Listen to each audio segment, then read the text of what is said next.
Olá, amados de Yahushua. Bem, estou fazendo esse vídeo porque reparei nesta última semana que aqui no YouTube, em muitos comentários, muitas pessoas estão aderindo que a besta da terra seja Bento XVI e o Francisco I, né? Os dois papas.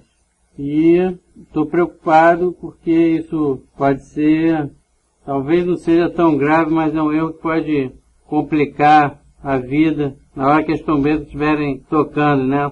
E apareceu o verdadeiro antimessias, João Paulo II, né? Um demônio transfigurando a pessoa de João Paulo II. Bem, a gente não, eu pelo menos, não sou hipócrita e a gente sabe de onde está vindo isso. Quem está passando essa ideologia em seus vídeos. São dois blogueiros, na verdade, mas um blogueiro, um outro que faz vídeos que não aparece, só aparece Hangout. Um é o Fernando Monteiro, o outro é o Rivanildo de Menezes, do canal Verdade Oculta 30 TVNet. É óbvio que o Rivanildo tem muito mais inscritos, e ele faz entre 70% e 80% do vídeo dele é sobre esse assunto, sobre João Paulo II, Francisco I e Bento XVI. Ele tem mais penetração ao público do que o Fernando. Mas os dois estão propagando a ideologia, né? Pensamento que a besta da terra são esses dois papas atuais.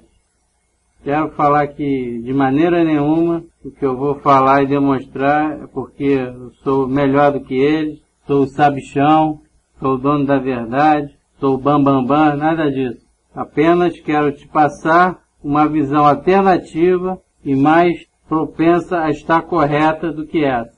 Então vou dar uma explicação técnica da coisa, baseado nas escrituras, para fazer a refutação dessa interpretação que a besta da terra seria Bento XVI e Francisco I.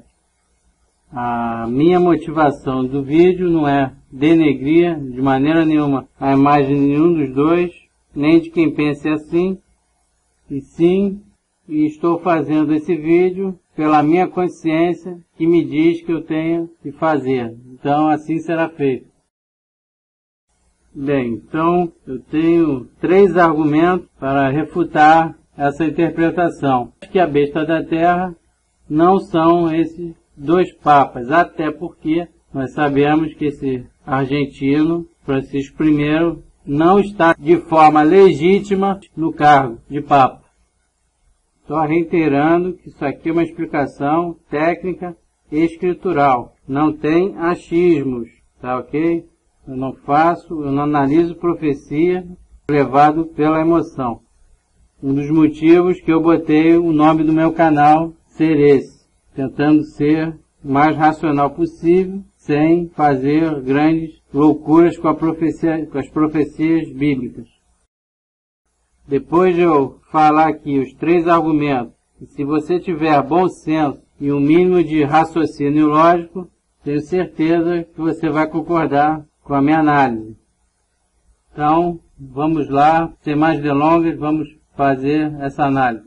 Bom, primeiro motivo, quando a gente fala, vê no Apocalipse 17, entre os trechos 9 a 11, a gente tem a segurança que está falando do Vaticano e da Igreja Católica Apostólica Romana, a gente sabe que os papas vêm de lá, vêm da mesma instituição religiosa. Então, sabendo, todos os 3 papas, os 2 legítimos, esse falso papa argentino, vêm da mesma instituição religiosa, a ICAR, e que elas atingem as mesmas nações, os mesmos fiéis pelo mundo inteiro, a gente não pode dividir esse poder em 2, sendo uma besta do mar e uma besta da terra. Primeiro a gente tem que saber o que é mar, o que é terra. Mar e águas em profecias são povos, nações, né? Mar em profecias são povos, como visto Salmos 65, verso 7. E terra é um lugar pouco povoado. Então, se os 3 papas provêm da mesma instituição religiosa, eles têm que ser da mesma besta, a besta do mar, ok? Então não tem sentido separar o João Paulo II dos outros 2, se eles provêm do mesmo país, da mesma igreja Católica Apostólica Romana e emitem o mesmo poder, o mesmo cargo papal. Só aí já bastaria e dava para refutar que eles são a besta da terra. Segundo motivo, se sabemos que Bento XVI é o 7º rei legítimo, e esse argentino, Francisco I, é um falso papa, que está ilegalmente no cargo, e não está sendo considerado o 8º rei em Apocalipse 17, 9 a 11, por que ele seria rei, então, na besta da terra? Totalmente incoerente e anti-escritural por consequência. Chifre pode ser 3 coisas: rei, reino ou poder. Muita gente pensa que é só rei e reino. Não, ele é poder também. Como assim? O Papa não era rei antes de 1929, antes de criar o Estado do Vaticano. Então o chifre que a gente vê em Daniel, capítulo 7, lá no versículo 8, o chifre ali é poder papal. Ele ainda não era rei. Então, significa também poder. Então, por um chifre ser rei, tem que ser um rei legal, legalizado. Jamais poderia aparecer o argentino em um chifre da Bíblia, porque ele está ilegalmente no cargo. Então, o Apocalipse 13:11, a besta da terra, não pode ser considerado Francisco I, porque ele não é considerado rei no Apocalipse 17. Ele não é o 8º rei, ele está no trono do Bento XVI, se passando de um rei onde não tem legalidade para isso. Não tendo legalidade para isso, ele não pode ser rei e não pode ter nenhum chifre em qualquer profecia das Escrituras. A Bíblia, as Escrituras, melhor dizendo, então o chifre tem que ter autoridade legal constituída pelo Eterno em suas Escrituras, ok? Um outro detalhe também, a gente não pode misturar os chifres com poder, rei e reino dentro do mesmo animal. Então, quando ele tem chifres, ele pode ser reino e reino juntos, mas rei com poder, um chifre representando rei e outro poder, não. Um chifre representando reino e outro rei, não pode. Um chifre representando poder e outro reino, também não pode. Então, se você tem um animal e tem chifre, eles representam coisas separadas. Ou é rei, reino ou poder. O único caso que é rei e reinos ao mesmo tempo são os 10 blocos mundiais que está no Apocalipse 17, mas ele mesmo explica no verso 12. Só nesse caso aparece rei e reino junto ao mesmo tempo. Ok? Então, já refuta também esse lado. E o terceiro e último motivo é que no verso do Apocalipse 13 fala que ele vem, que a besta da terra, Apocalipse 13:11, que ele parecia o cordeiro, mas falava como dragão. O que é dragão nas profecias? Podem ser 2 coisas. O próprio Satanás, né? No Apocalipse 20, verso 2, ou o Império Romano, como vemos em Daniel, capítulo 7, verso 7. O animal terrível, que seria o dragão. Então, o que é falar como dragão? É ser agressivo, impetuoso, dar ordens, né? Ir tudo contra o Eterno, aos seus mandamentos. E nenhum Papa, tirando o Papa do período perseguidor de 538 a 1798, nenhum Papa tem essa característica de falar como dragão. Ele fala pela instituição, pela Igreja Católica, mas não que ele tenha uma fala de dragão. A fala dele é como cordeiro, mesmo passando doutrinas e dogmas errados, anti-escriturais que a gente já conhece, né? Então fica óbvio que falar como dragão é falar com bravura e com poder de destruição. O Império Romano também era assim, né? Com seus imperadores e durante também a perseguição dos santos, a Inquisição. Agora eu te pergunto, Bento XVI e Francisco I falam como dragão, aonde que eles falam como dragão? Então, não tem sentido também, por esse versículo. Aí, você que viu aquele meu vídeo, bomba, Francisco I não é o 8º rei, em 2 Tessalonicenses 2, versos 6 e 7, onde eu mostro que o mistério da iniquidade e aquele que detém tem que ser tirado do meio é esse falso Papa argentino. Ali, você pode estar pensando, você está dizendo que ele não é rei. Não, ele não é. Mas ali naquele texto, em nenhum momento, está se falando que ele é rei. Em nenhum momento.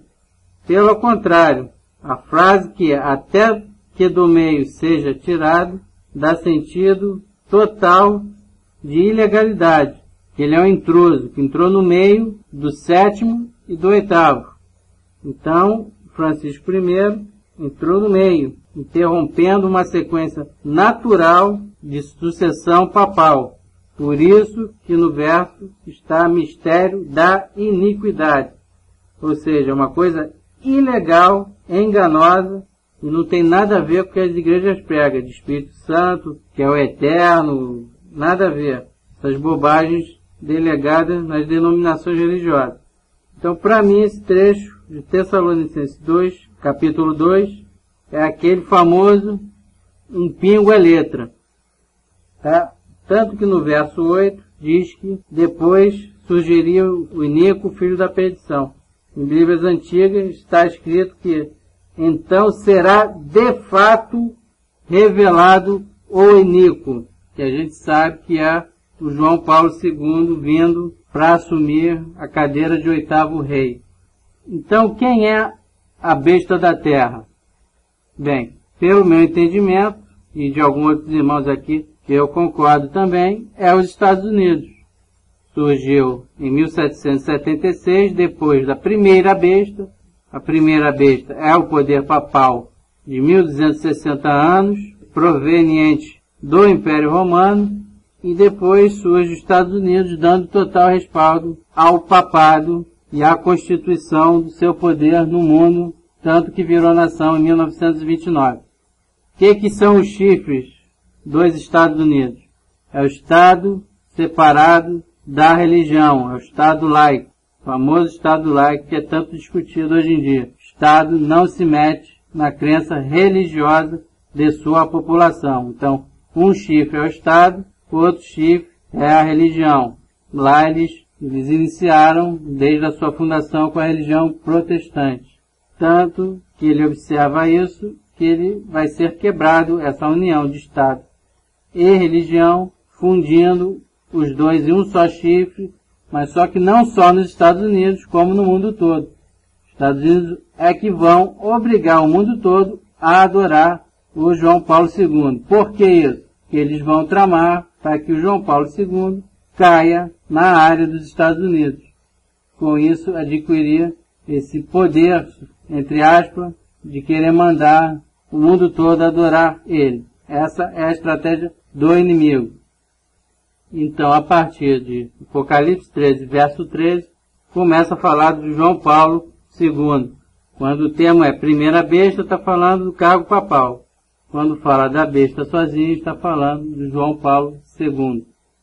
Tanto que no último versículo fala e dá o número dele, 666, e pede para a gente calcular, quem tem a sabedoria. Ok?